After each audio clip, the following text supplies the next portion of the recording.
అఖండ 2లో మళ్ళీ విలన్గా చేస్తున్నారు. రీసెంట్గా ఒక ఫైట్ కూడా కంపోజ్ చేశారని విన్నాం. మీరు ఎలా ఉండబోతుంది ఆ క్యారెక్టర్, ఆ సినిమా గురించి ఏమైనా చెప్పండి క్రిస్పీ.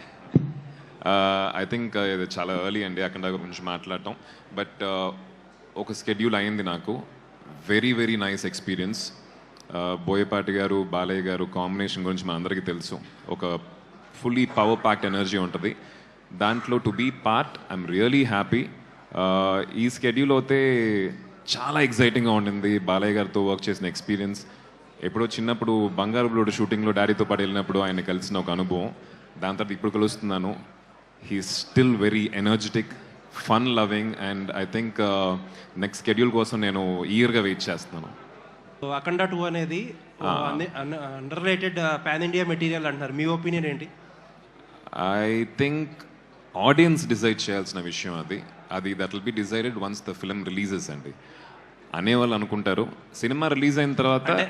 మీకు కథ తెలుసు, మీరు క్యారెక్టర్ చేస్తున్నారు కాబట్టి మీకు గట్ ఫీలింగ్ ఉంటుంది కదా. కికాస్ ఫిల్మ్ అండి ఇది. బాలయ్య గారికి అంటే అఖండ 1 ఎంత పెద్ద విజయం మన అందరికీ తెలుసు. అఖండ 1 టైంలో వచ్చేసి ఈ పాన్ ఇండియా ఇవన్నీ లేదు. So I think this Akhanda Thandavam వచ్చేసి చాలా పెద్ద సినిమా అవుద్దని చెప్పి మా నమ్మకం. Not because I'm acting in it or I'm part of it. The script has so much of weightage ఉంది. All the best. Thank you. డైరెక్టర్గా